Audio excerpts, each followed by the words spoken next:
আসসালামু আলাইকুম। মানবজমিন খবরে স্বাগত জানাচ্ছি আমি লুৎফর রহমান। হেলিকপ্টার বিধ্বস্তের ঘটনায় ইরানের প্রেসিডেন্ট ইব্রাহিম রাইসির মৃত্যুর ঘটনায় কাঁপছে ইরান। এই দুর্ঘটনায় দেশটির পররাষ্ট্রমন্ত্রী সহ ৯ জনের মৃত্যু হয়েছে। ইরানি প্রেসিডেন্টের মৃত্যুতে শোক প্রকাশ করেছেন বিশ্ব নেতারা। বাংলাদেশের প্রেসিডেন্ট মোহাম্মদ শাহাবুদ্দিন ও প্রধানমন্ত্রী শেখ হাসিনা রাইসির মৃত্যুতে গভীর শোক প্রকাশ করেছেন।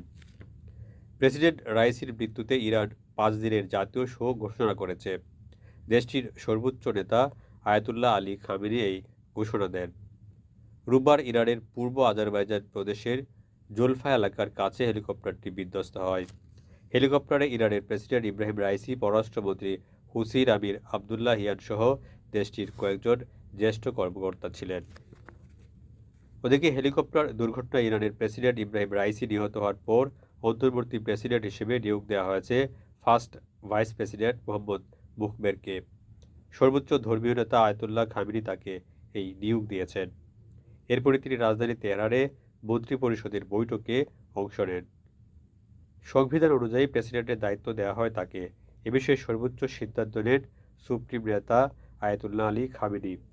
হেলিকপ্টার দুর্ঘটনায় ইরানের প্রেসিডেন্ট এবং পররাষ্ট্রমন্ত্রী নিহত হওয়ার পর স্বাভাবিকভাবেই এই ঘটনার পেছনে ইসরায়েলের হাত আছে কিনা তা নিয়ে জল্পনা কল্পনা হচ্ছে।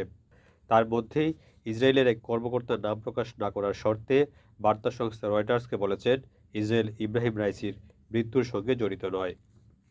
বিবিসির খবরে বলা হয়েছে ইসরায়েলি কর্মকর্তারা সোমবার ব্যক্তিগতভাবে স্থানীয় সংবাদ মাধ্যমগুলোর সঙ্গে ব্রিফিংয়ে ইরানি প্রেসিডেন্টের নিহত হওয়ার পেছনে ইসরায়েলের হাত নেই বলে জানিয়েছেন।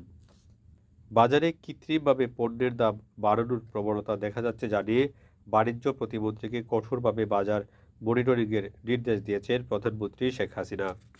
সোমবার প্রধানমন্ত্রীর কার্যালয়ে তার সভাপতিত্বে অনুষ্ঠিত মন্ত্রিসভার বৈঠকে তিনি এই নির্দেশনা দেন। সভা শেষে বিকেলে সচিবালয়ে মন্ত্রিপরিষদ সচিব মোহাম্মদ মাহবুব হোসেন সাংবাদিকদের এই তথ্য জানিয়েছেন। মন্ত্রিপরিষদ সচিব বলেন, বৈঠকে নির্ধারিত ইস্যুর বাইরে দুটি বিষয় ছিল। তার মধ্যে প্রধানমন্ত্রী বাণিজ্য প্রতিমন্ত্রীকে কঠোরভাবে বলেছেন বাজার মনিটরিং যেন জোরালোভাবে হয়। এছাড়া একটি বিধিমালা করে ব্যাটারি চালিত অটোরিকশা ও ইজি বাইক নিয়ন্ত্রণের জন্য সংশ্লিষ্টদের নির্দেশ দিয়েছেন প্রধানমন্ত্রী। ফিলিস্তিনের অবরুদ্ধ গাজা উপত্যকায় ইসরায়েলি যুদ্ধাপরাধ ও মানবতা বিরোধী অপরাধের অভিযোগে ইসরায়েলের প্রধানমন্ত্রী বেনিয়ামিন নেতানিয়াহুর বিরুদ্ধে গ্রেফতারি পরোয়ানা জারির আবেদন করেছেন আন্তর্জাতিক অপরাধ আদালতের প্রধান কৌঁসুলি করিম খান।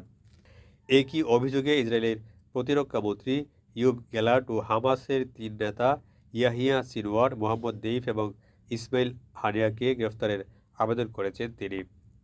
রয়টার্স জানিয়েছে, এক বিবৃতিতে আইসিসির প্রসিকিউটর করিম খান বলেছেন, তারা গত বছরের ৭ই অক্টোবর থেকে যুদ্ধাপরাধ এবং মানবতা বিরোধী অপরাধ সংগঠনের জন্য দায়ভার বহন করেছেন। যুক্তি প্রমাণের ভিত্তিতে তাদের গ্রেফতারি পরোয়ানা জারি হবে কিনা তা প্রি ট্রায়াল চেম্বারে বিচারকদের একটি প্যানেল সিদ্ধান্ত নেবেন। মানবজমিন খবর শেষ হলো।